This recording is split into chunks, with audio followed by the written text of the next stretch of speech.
गोपाल कृष्ण भगवान की, श्रीमद् भागवत महापुराण की, कृष्ण कन्हैया लाल की जय जय श्री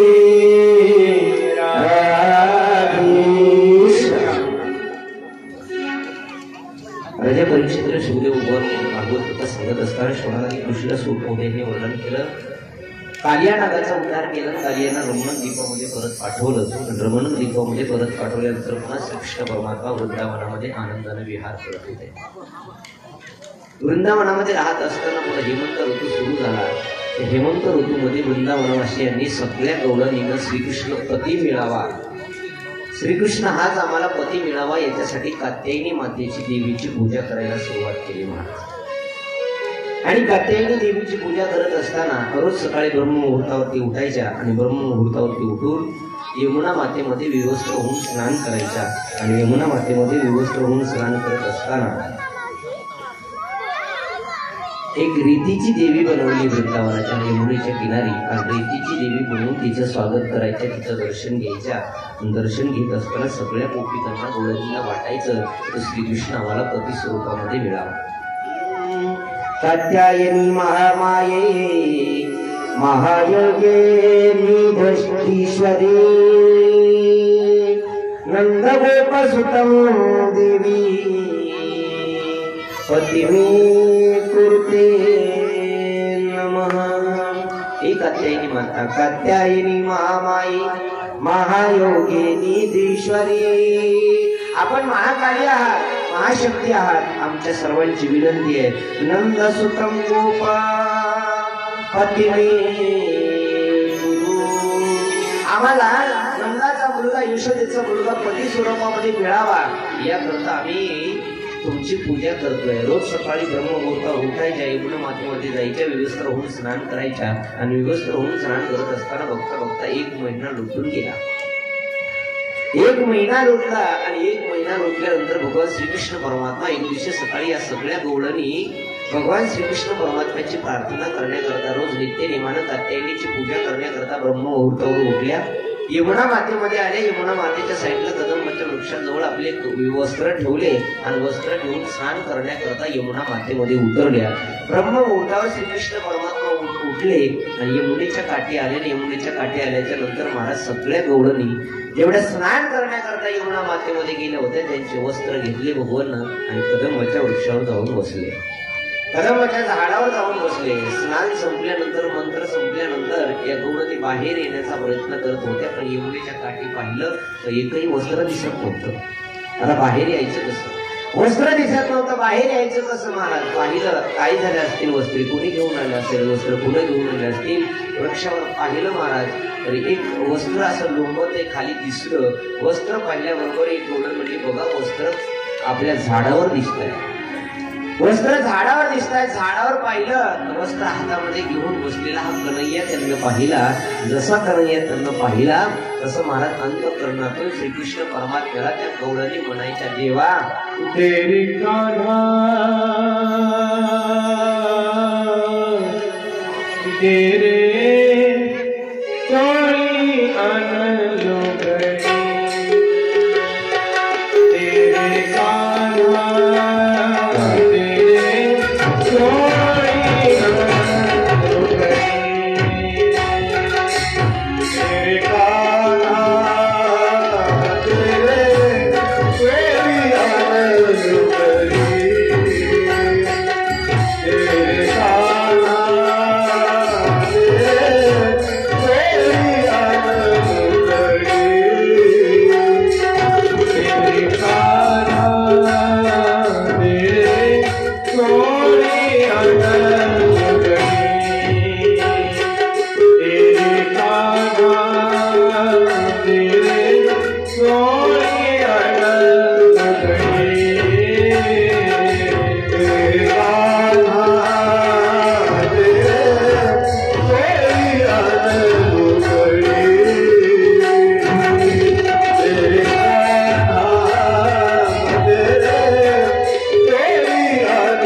आमच्या कानात आमचे वस्त्र आम्हाला परत देणं. श्रीकृष्ण परमात्म्यानं त्या गवळणीला सांगितलं, गवळणीनो, तुम्हाला वाटतं तुम्ही पुण्य कर्म करता, पती मला मिळावा या अपेक्षेने तुम्ही वरुण देवतेचा अपमान केलाय. कारण विवस्त्र होऊन स्नान करणं म्हणजे वरुण देवाचा अपमान आहे आणि तुम्ही वरुण देवाचा अपमान केला. श्रीकृष्ण परमात्म्याला हात जोडले त्या गवळणीने सांगितलं, देवा, आम्ही पाप केलंय का पुण्य केलंय आम्हाला माहिती नाही, पण आम्ही तुला मिळवण्यासाठी केलंय. मग तुला मिळवण्यासाठी ती पाप जरी असलं तरी ती आमची पाप केलंय, आणि तुला मिळवण्यासाठी आम्ही पुण्य जरी केलं असेल तरी ते पुण्य आहे. आम्हाला माहिती नाही तेव्हा आम्ही एवढे शहाणे नाहू, आम्ही एवढे हुशार नाहू, फक्त आम्ही स्वच्छ कर्म केले ते तुला प्राप्त करण्याकरता. आता तू कसा आहेस? धर्माची तू मूर्ती, धर्माची तू मूर्ती, पापा पुण्य तुझी हाती. देवा, पाप आणि पुण्य ठरवणारा तू आहे. आम्हाला पापही कळत नाही, आम्हाला पुण्य कळत नाही. आम्ही ज्याला कदाचित पुण्य म्हणतो कदाचित ते तुझ्या दृष्टिकोनातून पापही असेल, आणि आम्ही ज्याला पाप म्हणतो कदाचित तुझ्या दृष्टिकोनातून ते पुण्यही असेल. देवा, आम्हाला माहिती नाही आम्ही काय करतो, पण देवा आम्हाला एवढं कळत आहे, आम्ही स्वच्छ अंतःकरणानं कर्म केलंय हे तुला मिळवण्यासाठी कर्म केलंय. एखादा आंधळा माणूस आहे आणि आंधळ्या माणसाला आपण 10-20 रुपयाची देणगी दिली, आपण आपलं कर्म केलं, पण ते दिलेले दान तुमचं सत्कार्य लागलं का नाही हे कळत नाही तुम्हाला. आम्हाला दिलेलं दान, एखाद्या माणसाला आपण 20 रुपयाची नोट दिली, मंदिरला गेल्यानंतर दर्शनाला गेल्यानंतर भरपूर लोक मंदिराच्या बाहेर बसलेले असतात, पण सगळेच लोक त्यातून सत्कर्म करतील असं नाही. एखाद्या माणसाला 20 रुपयाची मदत तुम्ही केली आणि तो जर त्याच 20 रुपयाची घेऊन घरी गेला, काय घेऊन? अरे वाटत पुस्तक नाही, तेच 20 रुपयाची जर ते घेऊन गेला तर बायकोला पुण्य देईल का पाप देईल? ते पूजा करील का मारील? आता ज्याला अनुभव त्यालाच विचारा. तुम्ही दिलेलं दान हे कदाचित सत्कर्माला मिळेल का नाही सांगता येत नाही, आणि सत्कर्माला मिळालेलं दान हे तुम्हाला सुद्धा पुण्य देतं. आणि एखाद्या व्यक्तीला तुम्ही तुमच्या अंतःकरणातून जर पुण्य मिळवण्याकरता दान दिलंय आणि तो जर वाईट व्यसनाच्या आहारी घालवत असाल तर अर्ध पाप तुम्हाला सुद्धा लागतं, त्याच अर्ध पाप. तुम्ही म्हणाल मग महाराज अवघडच आहे, आणि खरंय महाराज, आपण एखादी गोष्ट केलेली आपल्याला पुण्याईसाठी आपण करून जातो, पण कदाचित ती दुसऱ्यासाठी पापही असू शकते, आणि दुसऱ्याला जर त्या गोष्टीपासून पाप मिळालं तर त्याचं पाप आपल्याला भोगावंच लागणार आहे. त्याच 20 रुपयाची तो घेऊन गेला, पती पत्नीला मारत असला तर ती सहज तळतळाट आपल्याला देईल आणि सांगल कोण मेला होता, की त्याला मदत केली नसती तर आमच्या संसारात एवढं वाटोळं झालं नसतं. मला श्रीमंती प्रत्येकाकडे असावी, पैसा प्रत्येकाला गरजेचा आहे. प्रत्येकाच्या पैशात एवढा खिशाचा महाराज खिशामध्ये खळखळाट असावा का? प्रत्येकाच्या खिशामध्ये पैशाचा खळखळाट असावा, पण त्या मागं कुणाचा तळतळाट नसू नये बरं. आणि जर कुणाचा पैसा मागं तळतळाट असेल तर ते पैसा लाभत नाही, पैसा सुख देत नाही. कारण या जगामध्ये सगळे काम आता त्याच्यावरच अवलंबून झाले. ते नसेल तर माणसाला कुठलं काम सुचत नाही, माणसाला मान नाही, मान मर्यादा पद प्रतिष्ठा या सगळ्या काही गोष्टी आता एका गोष्टी पुढे फिरायला लागल्यात कलियुगात, फक्त पैशामुळे. दाम करी काम विड्या, दाम करी काम रे, दाम करी काम विड्या, दाम करी काम रे. कुणाचं बोल आहे? वसुदेवाची ऐकावानी, वसुदेवाची ऐकावानी, जगात नाही राम रे. दाम करी काम विड्या, दाम करी काम रे. या जगात महाराज हेच आहे, जिकडं तिकडं चाललंय. सब पैसे के भाई, दिल का साथी नहीं रे कोई, अपना पैसा निकल गया तो. ज्या दिवशी आपला पैसा निघून जाईल त्या दिवशी महाराज सातला भाऊ सुद्धा नातं जोडायला तयार नसतो. पैसा असला की लांबचा नातेवाईक म्हणतो महाराज तो आमच्या खूप जवळचा आहे.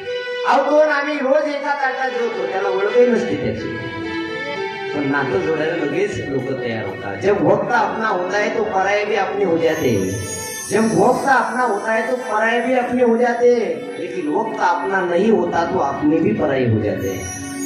ज्या दिवशी माणसावर वेळ असते चांगली वेळ, त्या दिवशी जगातले सगळे नातेवाईक तुम्हाला वावा करत असतात, हवा करतील. पण ज्या दिवशी खरंच माणसावर वेळ येते त्या दिवशी आपलं सुद्धा कोण जगात नाही. आणि माणसं म्हणतात आपलं संपून गेलं जगातलं संपलं नाही रे नाही कुणाचे कोणी नाही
प्रत्येक घरातलं अनुभवातलं सांगतोय का नाही. हे साधू संत महात्म्यांचं पटलं सोडून द्या. एखाद्याच्या घरात एखादी गोष्ट संभावी आणि दुसरी गोष्ट शेजारच्या घरात असावी. ती गोष्ट शेजारी मागण्याकरता जावा शेजाऱ्याला. त्यानं जर दिली नाही ना ती गोष्ट तर माणूस सहज म्हणतो महाराज आपलं आपल्या जवळचं संपलं की जगातलं संपलं. त्याच्याकडे नाही का? आहे त्याच्याकडे, पण देण्याची वृत्ती नाही. आपल्या जवळ जोपर्यंत आहे तोपर्यंत जगाकडे आहे, आणि आपल्या जवळचं निघून गेलं की जगातलं संपून जातं जगातलं. पण तुमच्या आमच्या हातात जर काही असेल तर एकच गोष्ट आहे, येणाऱ्या माणसाला फक्त प्रेमानं बोलत चला. येणाऱ्या माणसाला गोड बोला. एखाद्याचं पटलं नाही तरी हरकत नाही, हरकत नाही त्याचं एखादं गोष्ट पटलं नाही. माणूस हा चुकीचा पुतळा आहे, चुकत असतो. माणूस हा चुकीचा पुतळा आहे महाराज, आणि चुकतो त्यालाच माणूस म्हणतात. एखादा माणूस घरीच बसू नये, काय चुकणार आहे त्याचं? काहीच नाही चुकलं. बोलतो तो चुकतो महाराज, निश्चित चुकतो. पण चुकणाऱ्या माणसाला मोठ्या अंतकरणानं मदत केली की ती माणसं मोठी असतात. निश्चित ती माणसं मोठी असतात. नाही पटलं नाही एखाद्याचं, मी नाही सांगत, माऊली सांगतात. साच आणि मवाळ, मिथली आणि रसाळ, शब्द जैसे कल्लोळ अमृताचे. अरे नाही एखाद्याला चांगलं म्हणता आलं तुमच्या जिभेला, म्हणू नका. पाप लागणार नाही, पुण्य लागणार नाही, पण वाईट तरी कुणू म्हणू नका. इथले सांगत नाही. एक मारवाडी भजन आहे. मिठू मिठू बोलतो रो काय बिगडे, काय बिगडे तारो काय बिगडे. मिठू मिठू बोलतो रो काय बिगडे, काय बिगडे तारो काय बिगडे. काय बिघडणार आहे गोड बोललो म्हणजे? नाही बिघडणार काही माझ्या. या नागपत्या गौडांनी श्रीकृष्ण परमात्म्याला सांगितलं, कृष्ण आम्ही पाप केलं का पुण्य केलं आम्हाला नाही कळत. आपल्यावरही कधी अशी वेळ येते महाराज, आपण पाप करतो का पुण्य करतो नाही आपल्याला कळत. नका कळू द्या. पण कर्म जर स्वच्छ अंतकरणानं सत्य करत असाल तर सत्य संकल्पाचा दाता नारायण, अखिल कोटी ब्रह्मांडाचा मालक आहे तो. आणि आपण चांगलं केल्यावर त्याच्या बापाला सुद्धा आपल्याला वाईट फळ देण्याचा अधिकार नाही. कोणाच्या बापाला?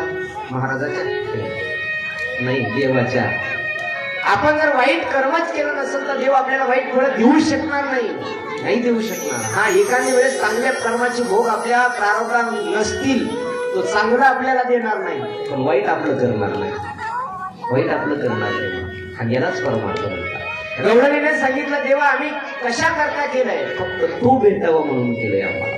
मग आमचं पुण्य असलं तरी तुझ्या करता येईल, पाप असलं तरी तुझ्या करता येईल. सज्जन कसायानं आपला घरचा धंदा करत असताना मांस विकलं, कट करून मांस विकणं हिंदू धर्मामध्ये भ्रष्ट आहे. राक्षसांचं खाद्य आहे, माणसाचं खाद्य नाही, ते राक्षसांचं खाद्य आहे. पण मांस हे दुष्ट असताना सुद्धा सज्जन नावच होतं त्याचं कसाई. आणि त्या कसायाच्या घरी जाऊन जर अखिल कोटी ब्रह्मांडाच्या माणसानं देवानं मांस विकलं असेल तर मग त्याचं कर्म वाईट आहे का? नाही. कर्म तर तुमचं आमचं ठरलेलं आहे. तेव्हा आम्ही जे कर्म करतो तुझ्यासाठी केलंय, आमच्यासाठी नाही. आम्ही मग कोणतंही कर्म करतो. गौडांनी म्हणायचं, श्रीकृष्णा आम्ही जे कर्तव्य केलंय, आम्ही 1 महिना झालं विवस्त्र होऊन यमुना मातेमध्ये स्नान केलंय. आम्हाला माहिती नाही वरुण देव इथं राहतो का, वरुण देवाचा राज्य कोणाचं राज्य आम्हाला माहिती नाही. पण आमची मनोमनामध्ये इच्छा आहे देवा आम्हाला तू पती स्वरूपामध्ये मिळावा. गौडांच्या अंतकरणातला भाव पाहिला आणि श्रीकृष्ण परमात्म्याने त्यांना आशीर्वाद दिला. निश्चित तुम पुढं शरद पौर्णिमेची रात्र येईल, तर शरद पौर्णिमेच्या रात्री मी तुमची इच्छा निश्चित पूर्ण करेल. आशीर्वाद दिला. आजही वृंदावनात गेलात तर रीतीची देवीचं मंदिर आहे, कात्यायनी देवीचं वृंदावनामध्ये, आणि तिथल्या सगळ्या बऱ्याच गौरींशी कोसातल्या गौडरे आपल्या मनासारखा जर पती मिळावा याच्याकरता श्रीकृष्ण भगवंताकडे प्रार्थना करतात. राजा परीक्षितीला आनंद वाटला, शौनकादी कृष्णाला आनंद वाटला. सूत मोदय सांगतात, शिवदेव भगवान सांगतात, राजन एक थोडं कात्यायनी मातेचं वर्णन केलं. कात्यायनी मातेचं वर्णन केल्याच्या नंतर एक दिवशी सायंकाळची वेळ झाली. भगवान श्रीकृष्ण परमात्मा गायी चारून परत आले, आणि गायी चारून परत आल्याबरोबर त्या दिवशी शरद पौर्णिमेची रात्र सुरू झाली. शरद पौर्णिमेची रात्र म्हणजे आपल्या इकडची कोजागिरी पौर्णिमा. ही कोजागिरी पौर्णिमेची रात्र उजळली. कोजागिरी पौर्णिमेच्या सायंकाळी भगवान निधिवनामध्ये आले, आणि निधिवनामध्ये आल्याबरोबर सुंदर असा वेणू हातामध्ये घेतला आणि बासरी वाजवायला लागली. सुंदर बासरी वाजवायला लागली. सायंकाळची वेळ झालेली होती. गायी वासरं चरून आपापल्या गोठ्यामध्ये बांधलेले होते. सगळे गवळे शेतातून गायी चारून परत आलेले होते. आणि सायंकाळच्या वेळी मधुर अति सुंदर ही मुरली श्रीकृष्ण परमात्म्याने आपल्या मुखाला लावून वादन सुरू केलंय. वृंदावनापासून अगदी 1.5 किलोमीटर अंतर आहे निधिवन नावाचं वन आहे. वृंदावनातच यमुनेच्या किनारी आजही पाहायला मिळतं आपल्याला. त्या निधिवनात आले भगवान श्रीकृष्ण परमात्मा आणि सुंदर अशी मुरली वाजवून करायला लागली, बासरी वाजवायला लागले. त्या बासरीचा आवाज 4ही दिशेनं पोहोचला. ज्याच्या कानावर पडेल तो ओढायचा. अरे काय भाग्यवान असेल ही मुरली, किती सुंदर वाजली. मुरलीचा आवाज महाराज वृंदावनामध्ये आला. वृंदावनात त्या सगळ्या गवळणी आपापलं सायंकाळचं काम करत होत्या. कोणी गाईचे धार काढत होतं, कोणी आपल्या मुलांना पाजत होत्या, कोणी आपल्या घरच्या परिवारातल्या मंडळीसाठी स्वयंपाक करत होत्या. मुरलीचा आवाज ऐकला महाराज.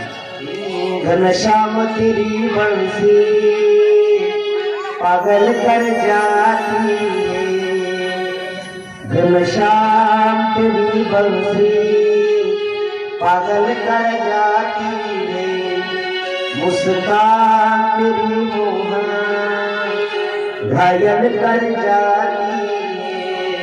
कबीरदास महाराजांनी साधू संत महात्म्यांनी त्या बासरीला म्हणावं, हे घनश्यामा, हे सावळ्या कन्हैया, हे कृष्णा, अरे तुझी बासरी ना ती आम्हाला काय करते ऐकल्याबरोबर घायल कर जाते है, आमचं मन मोहून जाते.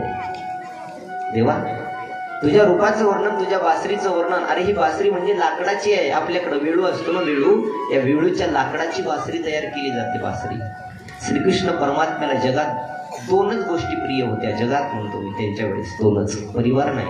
एक राधा तत्व जे भक्तीनं बांधलेलं आहे, आणि दुसरं ही मुरली महाराज. भगवान श्रीकृष्ण परमात्म्यानं आपल्या मुरलीला कधीच कोणाला हात लावू दिला नाही.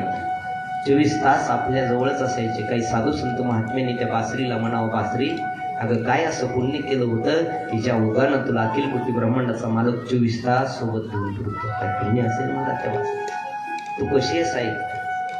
मुरली, या मुरलीचं वर्णन करत असताना साधू संत महात्मे म्हणतात ना त्या बासरीचं, उसकी छेदी है सीने में फिर भी मुस्काती है. देवा ऐक ना, ही बासरी लाकडाची असून तू एवढं त्याची कीर्ती अजरामर केली. सोने की होती तो क्या कर जाते मोह. अरे देवा, ही जर बासरी सोन्याची असतीस तर तू काय केलं असतं कुणास ठाऊक. सोने की होती तो क्या कर जाते मोह, जब बास की हो कर भी, लाकडाची आहे, जब बास की हो कर भी दुनिया को न चाहती है. देवा ऐक, घनश्याम तेरी बंसी घायल कर जाती है. देवा, याच बासरीनं आम्हाला सुख जीवनात आल्यानंतर कसं जगावं, दुःख आल्यानंतर कसं राहावं, या बासरीकडून शिकलोय आम्ही. वृंदावनातले लोक महाराज भाग्यवान होते. या श्रीकृष्ण परमात्म्याच्या बासरीपासून सुद्धा जीवन जगायचं कसं, जीवनामध्ये दुःख आल्यानंतर राहायचं कसं, हे या बासरीनं आम्हाला शिकवलंय. दुःख दर्दों को सहना बंसी ने सिखाया है, दुःख दर्दों को सहना बंसी ने सिखाया है, उसकी छेदी सीने में, उसकी छेदी सीने में फिर भी मुस्काती है, घनश्याम तेरी बंसी पागल कर जाती है. देवा, अरे या बासरीचे अंतःकरणाला छिद्र काढलेली आहे, हृदयातून तिला कोरलेलं आहे, पण अंतःकरणाला छिद्र पडले असताना सुद्धा, एवढा अंतःकरणात दुःख असताना सुद्धा तिच्या तोंडातून कधी दुःख निघालंच नाही. सतत हसत राहिली आणि तुम्हा आम्हाला सुद्धा हसत राहिली. माणसाने सुद्धा तेच करावं. दुःख प्रत्येकाच्या जीवनात आहे. दुःख नाही असा माणूस या त्रिलोक त्यात सापडणार नाही. पृथ्वी लोक असू द्या, पाताळ लोक असू द्या, स्वर्ग लोक असू द्या, या त्रिलोक्यात महाराज दुःख नाही असा माणूस जगामध्ये सापडणार नाही. आपल्याला दुःख तर प्रत्येकालाच आहे ना, पण दुःख असून सुद्धा ज्याला हसता येतं ना त्याला खरं जीवन जगता येतं. दुःख असून ज्याला हसता येतं, 4 माणसात बसता येतं, त्याला जीवन जगता येतं. अन्यथा आपण असं झालोय, आपल्याकडे सुख आलं तरी कोणता माणूस जवळ येऊन बसत नाही. दुःख आल्यावर तर लोक आपल्याकडचं दुःख हसून जगाला, आपल्याकडचं दुःख रडून ऐकून घेतात आणि जगाला हसून सांगतात. जीवन जगायचं, कथा कीर्तन महाराज याच माध्यमातून आपण सुधारायचंय ना. अरे माणसाने असं बसावं, जिथून बस म्हणल्यावर पुन्हा कोणी उठू नये, आपल्याला अशा ठिकाणी बसायचं. माणसाने असं बोलायचं बोलताना कोणी आपल्याला खोटं म्हणलं नाही पाहिजे. कबीरदास महाराज म्हणतात ना, ऐशी वाणी बोली कोई ना बोले झूठ, ऐसी जगा बैठी है कोई ना बोले झूठ. असं जगावर बसायचं माणसाने, तिथून कोणी उठवलंच नाही पाहिजे. अरे आपण काय दुसऱ्यासोबत हे करतो महाराज, स्पर्धा करायची तर स्वतःशी करायची. आपण चालताना प्रत्येक माणसाने आपल्याला राम राम करावा असं चालायचं. आपण बसल्यानंतर प्रत्येकाला असं वाटावं की आपल्या जवळ येऊन बसावं. आणि आपण मरताना असं मारायचं की ज्याला कळल त्याच्या डोळ्यातून कळकळ पाणी आलं पाहिजे, जीवन सार्थकी झालं तुमचं. पैसा आहे का नाही माहिती नाही, जीवनामध्ये सत्ता आहे का नाही माहिती नाही, संपत्ती आहे का माहिती नाही, पुत्र परिवार किती आहे माहिती नाही. महाराज पुत्र परिवाराचीच गणना करायची झाली तर लोकांनी ज्याला नपुसक आहेत की मुलंच नाही अशांची सुद्धा कीर्ती देवानं आदरावर केली. ज्याचा परिवार मोठा आहे त्याला पाताळात घातलंय, त्याच्या परिवाराला किंमत दिली नाही, पुत्राला किंमत दिली नाही. महाराज त्या भगवान श्रीकृष्ण परमात्म्यानं बासरी वाजवायला सुरुवात केली. एवढी गोड बासरी वाजवली महाराज देवानं, एवढी गोड बासरी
वेणूची गणना करत असताना साधू संत महात्मे म्हणतात, बाबा एवढा वेणू मधुर मधुर वाजवितो वेणू, मधुर वेणू वाजवला. आजही त्या श्रीकृष्ण परमात्म्याची आपण बासरी मोबाईलवर ऐकली, साऊंडवर ऐकली तरी आपल्याला गोड वाटते. कल्पना करा, ज्या श्रीकृष्ण परमात्म्यानं द्वापार युगामध्ये निधिवनामध्ये बासरी वाजवलेलं किंवा ज्या कोणी स्त्रीनं गवळणीनं गोपाळांना पाहिलं असेल ते किती भाग्यवान असते. आज वेणूचा आवाज ऐकला, बासरीचा आवाज ऐकला, किंवा बासरी म्हणलं की श्रीकृष्ण परमात्मा आपल्याला आठवतो. कल्पना करा त्या गवळणीचं काय पुण्य असेल.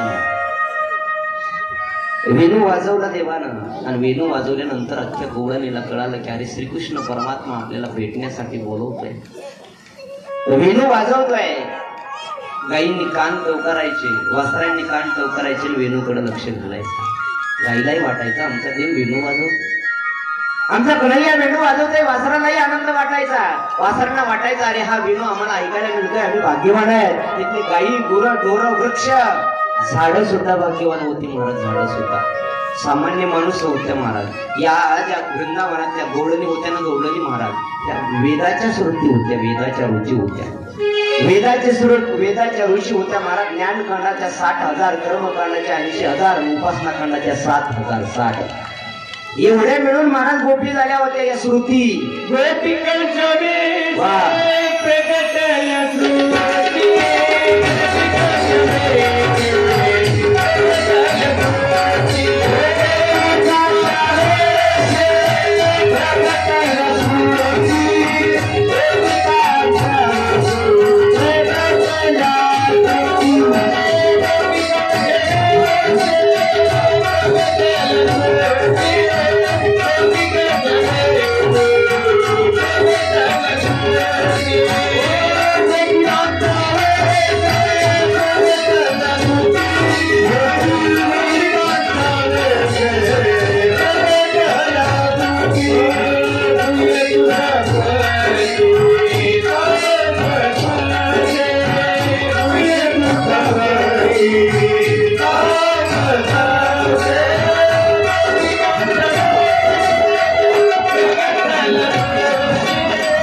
विषयी प्रगटल्या श्रुती. या वेदाच्या ज्ञान कांडाच्या महाराज उपासना कांडाच्या आणि कर्म कांडाच्या 3 प्रकारच्या गवळणी होत्या वृंदावनामध्ये. 3 प्रकारच्या आपण ऐकलं असेल तर ऐका. ज्ञान कांडाच्या 60,000 श्लोक, कर्मकांडाचे 80,000 श्लोक आणि उपासना कांडाचे 60,000 श्लोक या गवळणी बनल्या होत्या वृंदावनातल्या गोकुळातल्या. तुमच्या माहितीची कथा सांगतो. प्रभू रामचंद्र ज्यावेळेस वनवासात होते, प्रभूच्या पायाची धूळ लागली एका शिळेला, दगडाला. त्या दगडाची बाई झाली. दगडाची बाई झाली. अख्ख्या अरण्यातल्या लोकांना कळालं कोणीतरी दशरथाचा मुलगा राजा आलाय राम, आणि त्याच्या पायाला दगड लागला की दगडाची बाई व्हायली, दगडाची स्त्री व्हायली आहे. सगळ्या ऋषीला दंडकारण्यातल्या ऋषीला असं वाटलं आपण एकटेच कुठं जीवन जगावं वनवासासारखं. आपलंही झालं एकटंच वनवासासारखं कुठं जगावं, आपलंही झालं पाहिजे. आणि हे असं दुःख नाही महाराज. कोणतं झालेलं ते सांगता येत नाही आणि बोलता येत नाही. ज्याचं झालं नाही त्याला वाटतं कधी होतं की, आणि ज्याचं झालं त्याला वाटतं उगच झालं. उगच झालं असं वाटलं नसतं तर एवढे इथं येऊन बसली. काही लोक झालंय म्हणून इथं येऊन बसायला लागले तिथं कर्कच नको, आणि काही लोक इथं येऊन बसायला लागले आमचं होईल म्हणून.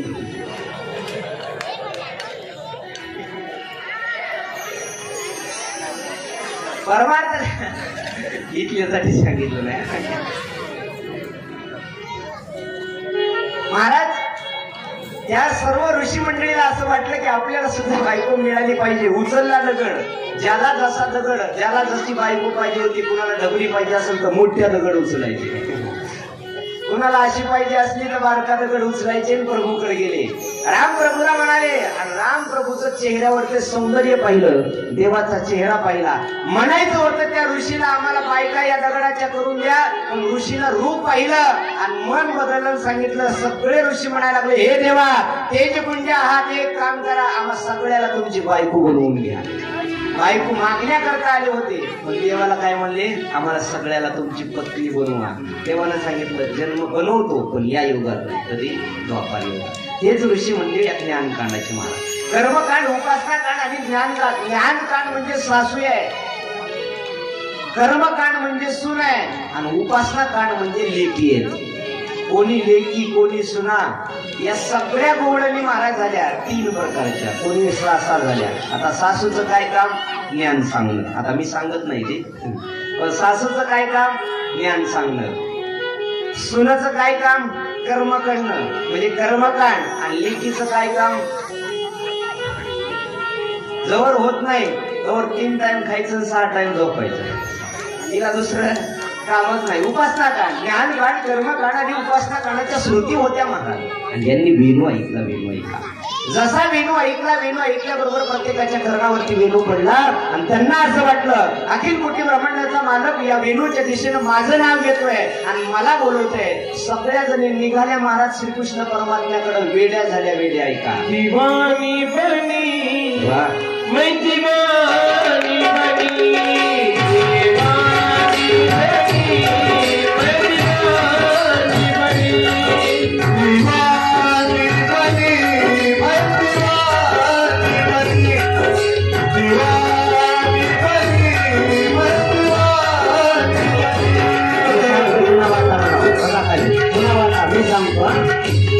असा हा बाजू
आवाज ऐकला, ऐका लक्ष द्या. वेणूचा आवाज ऐकला गौरवनीनं आणि वेणूचा आवाज ऐकून श्रीकृष्णाकडे निघणार. काही गौरीला वाटलं आपण थोडासा मेकअप करून जावं. गौरीला वाटलं मेकअप करून जावं, मेकअप करून. आणि मेकअप करून जात असताना मेकअप करण्याकरता किचन रूम मध्ये गेल्या, नाही मेकअप रूम मध्ये गेल्या. आणि मेकअप रूम मध्ये गेल्याच्या नंतर महाराज अगोदर सौभाग्याचं लेणं काही बायनं कुंकू हातामध्ये घेतलं, कुंकू. वेणूचा आवाज ऐकला ते कुंकू लावायला कानाला, आणि कुंकू कानाला लावायला डोळ्याला लावायला लागल्या. डोळ्याचं काजळ घेतलं कानात लावायला लागल्या. मला काही जरीला वाटलं जरा नवीन साडी घालावं, आज देवाचं लग्न आहे. काही गौरीला वाटलं देवाकडे जायचंय आपल्याला, आणि देवाकडे जात असताना असं जरा सजून तजून गेलं पाहिजे म्हणून नवी साडी कपाटातली काढली, लग्नात आणलेली. आणि गौरीने ती साडी घालायला सुरुवात केली महाराज. पण साडी घालत असताना वेणूचा आवाज ऐकला आणि ती साडी अंगावर न घालता डोक्याला गुंडाळायला लागल्या. काही गवळणी महाराज यायला वाटलं पुन्हा येताना उशीर होईल, आज देवाचं लग्न आहे, 5-6 वाजेपर्यंत कथा चलल, मग पुन्हा घरात उशीर झाल्यावर काय करायचं. गवळणीला वाटलं आता सायंकाळची वेळ यायला उशीर जाईल. काही गाईची धार काढण्याकरता गेली ऐका. गाईची धार काढण्याकरता काही गवळणी गेल्या, गाईचं वासरू सोडलं म्हशीला, म्हशीचं वासरू सोडलं गाईला, आणि काही गवळणीनं दुधाची चरबी गेली आणि बैलाची धार काढायची.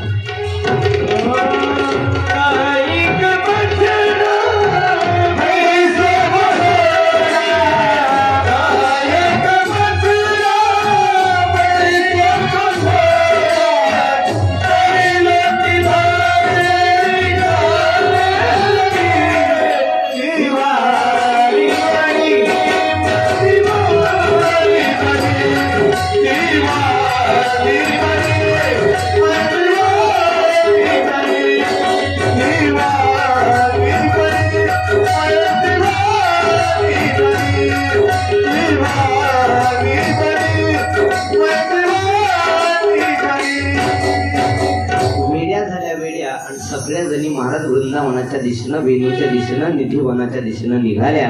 जशा वेणूच्या दिशेमध्ये येऊन पोहोचल्या महाराज, सायंकाळची वेळ झाली. बघता बघता रात्र सुरू झाली. 8 वाजले रात्रीचे. 8 वाजल्यानंतर भगवान श्रीकृष्ण परमात्मानं पाहिलं की सगळ्या गौरणी आल्या. गौरणी आल्या म्हणल्याबरोबर वेणू बंद केला. वेणू बंद केल्यानंतर महाराज श्रीकृष्ण परमात्मा गौरणीला म्हणायला लागला, गौरणींनो तुम्ही इथं का आला? स्वागत केलं, स्वागत आहे तुमचं, या, पण इथं काय कारण आहे? काय कारण आहे म्हटल्याबरोबर महाराज गवळणी सगळ्यांनी खाली मान घातलं. गवळणीला वाटलं यानंच वेणूच्या आवाजातून आपल्याला बोलवलंय, आणि आता हाच माणूस म्हणाला इथं का आला. एखाद्या माणसाने आपल्याला घरी बोलवावं, आणि घरी बोलवल्यानंतर पुन्हा तोच माणूस दारात उभा टाकून म्हणायला लागला इथं का आला. जमेला नाही. गवळणीला वाटलं अरे या श्रीकृष्ण परमात्म्यानं आम्हाला वेणूच्या दिशेनं आज वेणूतून आवाज दिला, हाक मारली, आणि आता तोच कन्हैया म्हणतो इथं का आला. खाली मान घातल्या महाराज सगळ्या गवळणीनं. एकही गवळण कन्हैयाला बोलायला लागली नाही. कन्हैया श्रीकृष्ण परमात्मा गवळणीला उपदेश करायला सुरुवात करतो. राजा परीक्षितीला शुभदेव भगवान म्हणतात, शिवनाकादी कुठला सूत मोदय म्हणतात. श्रीकृष्णानं स्वागत तर केलं गवळणीचं, पण स्वागत केल्यानंतर गवळणीला विचारलं, हे गवळणीनो तुम्ही पतिवस्था स्त्रिया आहात, आणि पतिवस्था स्त्रियांना मध्यरात्रीच्या वेळी बाहेर पडायचं नसतं, पातिव्रत्यपणा भंग होईल तुमचा, जा लवकर परी घरी. आणि घरी गेल्यानंतर परत गेल्यानंतर पती हाच परमेश्वर आहे तुमच्यासाठी, पती हा परमेश्वर आहे. महाराज माता माऊलीकडे एक अशी ताकद आहे, ऐका तुमच्यासाठी सांगतो एक वाक्य. माता माऊलीकडे एक अशी ताकद आहे, आपल्या पतीची जर सेवा तिनं केली तर तिला देव दुसरीकडे पाहायची गरज नाही. एवढी सत्ता होती. तुका म्हणे प्रतिवत्ता तिची देवावरी सत्ता. हे पतिवस्था स्त्रीची सत्ता देवावर चालवता येते.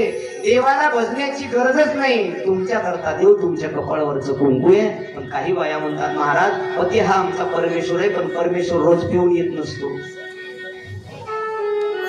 पती हा परमेश्वर आहे मान्य आहे, पण आमचा पती, मग त्याला परमेश्वर कसं म्हणावा, तर ते तुमचा प्रश्न आहे. सगळ्या गवळणीला उपदेश करत असताना महाराज श्रीकृष्ण परमात्म्याने सांगितलं, अगं पती हा परमेश्वर आहे, जा लवकर पतिवस्था स्त्रियांना माहित नाही तुम्हाला पतिव्रतेचा परिणाम ऐका सांगतो तुम्हाला. सगळ्या गवळणींना श्रीकृष्ण परमात्मा सांगत असताना गवळणीने सगळ्यांनी मान खाली घातली. श्रीकृष्णाचं वाक्य ऐकत होते, कथा ऐकत होते. श्रीकृष्ण परमात्म्याने सांगितलं, ऐका एक पतिवस्था स्त्री होती, कुणाला म्हणतात पतिव्रता, पतीची मता अनुसरवली पतिव्रता. आपल्या पतीच्या मताप्रमाणे जी वागवते, जी वागते तिला पतिव्रता म्हणतात.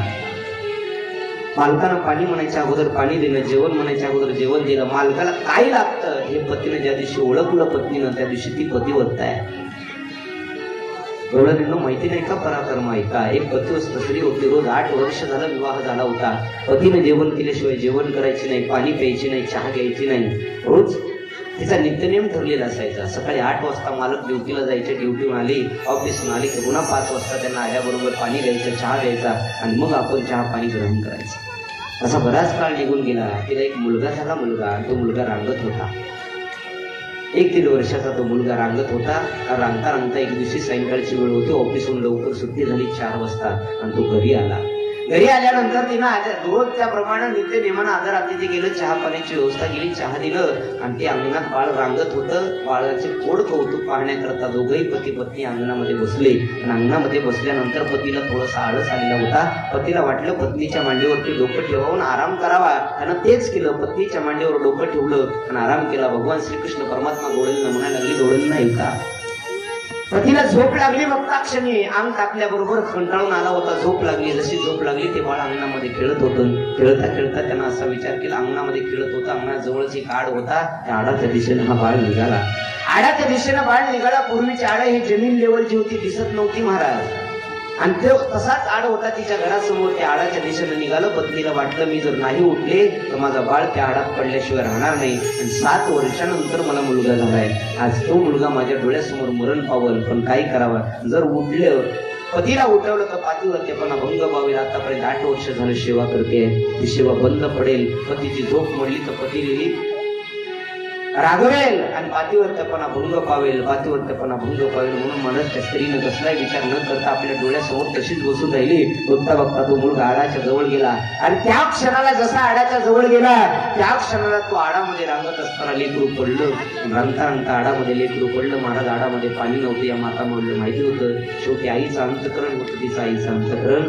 तिनं पातिव्रत्य धर्म मात्र भंग होऊ दिला नाही, पण आईचं अंतकरण होतं महाराज. अंतकरण कसं राहावेल? आईच्या अंतकरणानं तिला वाटलं माझा एकूण एक गोळा या विहिरीमध्ये पडलाय, माझ्या डोळ्यासमोर माझा मुलगा मरण पावलाय, मी काहीच करू शकले नाही. काय देवानं माझी परीक्षा पाहिली, काय देवानं माझ्यावरती संकट आणले. एक तर 7 वर्ष झालं संतती नव्हती, 7 वर्ष झालं मुलगा नव्हता आणि आता देवानं कुठेतरी दिला. तो सुद्धा काळानं हिरावून गेला. काळानं हिरावून गेला म्हणल्याबरोबर जसा अंतकरणातून पाझर फुटला. डोळ्यात पाणी आलं महाराज. डोळ्यातलं पाणी गालावरती आलं. गालावरचं पाणी पतीच्या गालावर पडलं. पातिव्रत्य धर्म होणे म्हणून तिने इंद्रिय आवरून घेतले. आपल्या मुखातून आवाज तर काढला नाही रडल्याचा, पण डोळ्यातून अजून आवडू शकली नाही. ती डोळ्यातून पाणी महाराज घरात सुद्धा रडायला लागली. डोळ्यातून रडत असताना मुखाला आवरून घेतलं. गालावरचं पाणी पतीच्या गालावर पडलं. पतीच्या गालावर जसं पाणी पडलं, पती झोपेतच जागा झाला. पत्नीच्या डोळ्याकडे पाहिलं. दोन्ही डोळ्यामध्ये पाणी दिसतंय. अगं काय झालं? रडतेस तू? काय झालंय? काय झालं? काय रडते म्हणल्याबरोबर महाराज तिला अंतकरण दाटून आलं. हुलका आवरला नाही आणि अंतकरणातून शब्द फुटले, स्वामी आपला बाळ या विहिरीमध्ये पडला. स्वामी आपला बाळ या विहिरीमध्ये पडला म्हणल्याबरोबर महाराज तिच्याही अंतकरणाला पाझर फुटला. दोघे धाय मुकून रडत रडत धावत धावत धावत धावत त्या आडाच्या दिशेने निघाले. तो स्वामी आपल्या पत्नीला म्हणतो, अगं तू काय करत होतीस? स्वामी तुम्ही मांडीवर झोपला होता म्हणून तुम्हाला उठवलं नाही. हो, मी जर तुम्हाला उठवलं असतं तर माझा पातिव्रत्यपणा भंग पावला असता. तिचा पती पत्नीला म्हणतो, अगं काय मिळवलं पातिव्रत्यपणानं तुझ्या?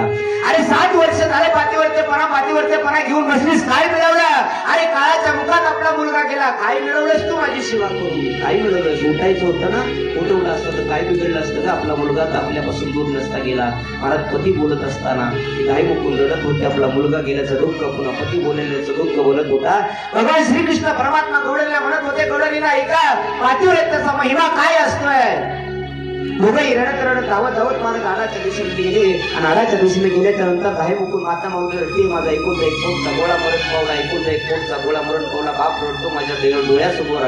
माझ्या झोपेमुळे कुठलं पाप असं आडवा आलं असेल की मला झोप लागली आहे आणि त्या झोपेमुळे माझा मुलगा माझ्यापासून दूर गेला. पती सुद्धा, बाप सुद्धा रडत होता, आई रडत होती. महाराज विहिरीच्या जवळ त्या आडाच्या जवळ आले आणि आडाच्या जवळ असे आल्याबरोबर श्रीकृष्ण परमात्मा त्या गौडींना म्हणतो, गौडींनी नाही काढा, काय कृपा केली देवानं तिच्यावरती. अरे एखादा घरातला मुलगा जसा खेळत खेळत बाहेर यावा ना, तसा त्या आडातून मुलगा खेळत खेळत खेळत खेळत खेळत खेळत बाहेर आला. पत्नीला आनंद वाटला, पतीला आनंद वाटला, माझा मुलगा आला, माझा मुलगा आला. आनंदाच्या भरामध्ये तिने आपल्या मुलाला कडेवर घेतलं आणि कडेवर घेऊन डोळ्यावर हात फिरवला, तोंडावर हात फिरवला आणि मग आपल्या मालकाला म्हणायला लागली, मालक पाहिलं का ते माझा मुलगा काळाच्या मुखातून वापस आलाय ना, हे दुसरे कुठलं नाही. मी आज 7 वर्ष झालं तुमची पती म्हणून परमेश्वर म्हणून सेवा करते. याचा परिणाम देवानं मला माझ्या काळात गेलेला काळाच्या तोंडात गेलेला मुलगा देवानं मला परत आणून दिला. स्वामी, हे फक्त आणि फक्त तुमच्या सेवेचं प्रतीक आहे. पतीला आनंद वाटला. गवळणीला श्रीकृष्ण परमात्मा सांगतो, अगं जा आणि पतीची सेवा करा, जा पतीची सेवा करा म्हटले बरोबर महाराज श्रीकृष्ण परमात्मा शांत बसले होते आणि गवळणीला उपदेश करत होते, जा लवकर तुमचा पती हा परमेश्वर म्हणून सेवा करा त्याची. देव तुम्हाला निश्चितच मिळणार आहे. देवानं परीक्षा बघितल्याशिवाय कुणालाच काही दिलं नाही. एखाद्याच्या जीवनामध्ये जर संकट येत असतील तर निश्चित ओळखा की देव तुम्हाला काहीतरी मोठं देऊन जाणार आहे. निश्चित महाराज देव देतो. देवानं परीक्षा पाहिल्याशिवाय कुणालाच आतापर्यंत काही दिलं नाही महाराज. सामान्य जीव असू द्या, भक्त असू द्या, संत असू द्या, संतांची परीक्षा पाहिली देवानं, भक्ताची परीक्षा पाहिली आहे. आणि परीक्षा पाहिल्यानंतरच देवानं कुणाला तरी काहीतरी दिलंय. असं उगाच कुणालाही काही देत नाही देव. महाराज गवळणीला वाटलं, अरे आम्ही सर्वस्वाचा त्याग करून ज्याच्या करता आलो तोच आम्हाला वापस जायला सांगतोय. त्यापैकी सगळ्या गवळणी खाली मान घालल्या होत्या, मला ऐकत होत्या. त्यातली एक गवळण बोलायला लागली, श्रीकृष्णाला म्हणायला लागली, कन्हैया ऐक ना, ही कथा तू अर्धीच सांगितलीस, इथून पुढची कथा मी तुला सांगते. देवाला ती गवळण बोलायला लागली. राजा परीक्षितला शुभदेव भगवान वर्णन करतात. ही गवळण म्हणली, देवा ऐक, तोच 1-1.5 वर्षाचा मुलगा पुढे 10 वर्षाचा झाला आणि 10 वर्षाचा झाल्यानंतर त्या पतीला 1 महिनाभर बाहेर गावी जायचं होतं. ऑफिसच्या कामासाठी 1 महिनाभर पुन्हा तो परत येणारच नव्हता. पण या माता माऊलीचा नियम असा होता पती व स्त्रीचा की पतीनं जेवण केल्याशिवाय आपण जेवण करायचे नाही, त्यानं पाणी घेतल्याशिवाय आपण पाणी घ्यायचं नाही. आता 1 महिनाभर बाहेर गावी जाणार आहे, काय करायचं? तो घरी आला ऑफिसहून. घरी आल्यानंतर आपल्या पत्नीला सांगितलं, मी 1 महिनाभर बाहेर गावी जाणार आहे. पत्नीने हात जोडले सांगितलं, मालक माझा ते नियम तुम्हाला माहिती आहे, मी तुम्ही जेवण केल्याशिवाय जेवत नाही. एक काम करा, मलाही तुमच्या सोबत घेऊन जा. पतीनं सांगितलं, अगं मी वनवन फिरणारे ऑफिसचे काम आहे, मी कधी बाहेर जाईल कधी येईल सांगता येत नाही आणि कुठं घेऊन जाऊ तिला. तिनं सांगितलं, मग काहीतरी युक्ती करा की ज्या योगाला मी इथं राहू शकल, मला ज्या योगाने इथं राहू शकल. म्हटल्याबरोबर या पतीनं बाजारात गेला आणि बाजारात जाऊन छोटीशी त्याच्यासारखीच एक फोटोची फ्रेम आणली, मूर्ती करून आणली आणि मूर्ती आणून पतीला दिली, पत्नीला दिली. सांगितलं, रोज सकाळी याला ताट लाव, रोज सकाळी याच्यापाशी पाणी दे आणि रोज सकाळी याला चहा दिल्याबरोबर मी किरण केलं असं कर आणि 1 महिनाभर तू त्या मूर्तीला ताट लावल्यानंतर पुन्हा जेवण कर. तिला युक्ती पटली. तिने सांगितलं, ठीक आहे महाराज, ठीक आहे म्हटल्याबरोबर बघता बघता सकाळ झाली. पहाटच्या वेळी यानं बॅग भरली निघून गेला.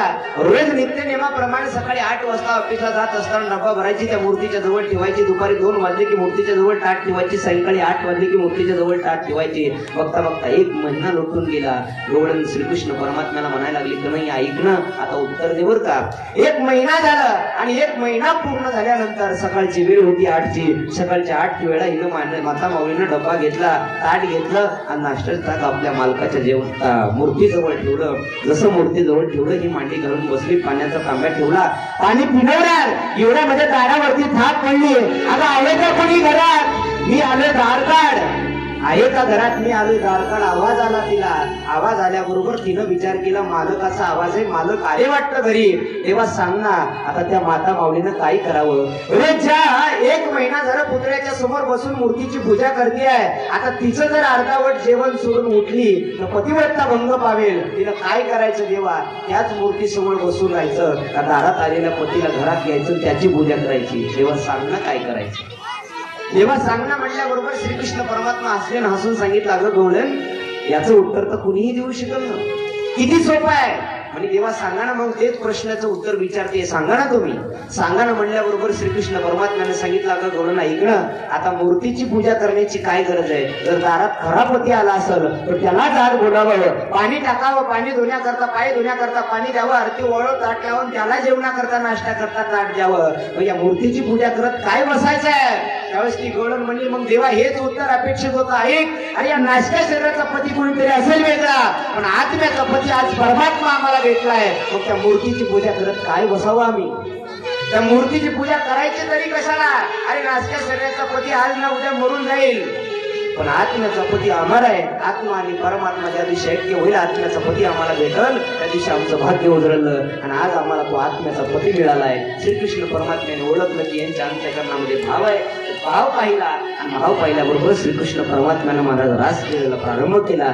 जसा रास क्रीडेला प्रारंभ केला, रास क्रीडा म्हणजे काम क्रीडा नव्हे, रास क्रीडा म्हणजे देव आणि भक्ताचं मिलन आहे. एकच श्रीकृष्ण परमात्मा होता आणि सगळ्या काही जोडणी होत्या. जगामध्ये 6 महिन्याची रात्र बनवली आणि आनंद म्हणत होते महाराज. सगळ्या वृंदावनाच्या जोडणी म्हणायच्या, अगं चला चला हो चल बाई चला,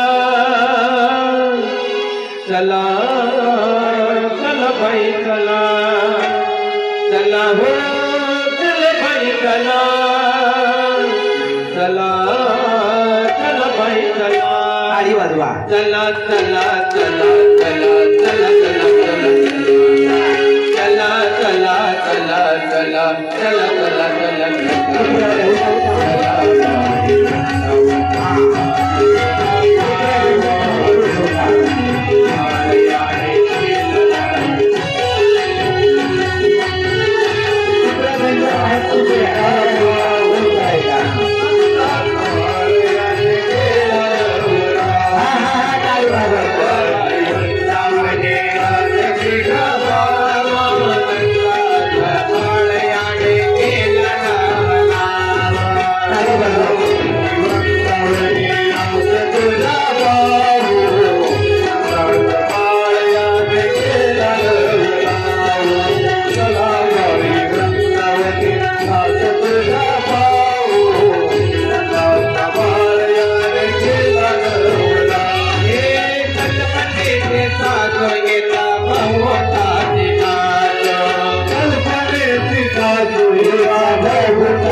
आनंद होता. कुठं पार्टी सगळ्यांना वाटलं अहो चला चला बाई वृंदावनी रास क्रीडा पाहू नंदाच्या बाळ यानं केला नवडाव केलाय नवडाव.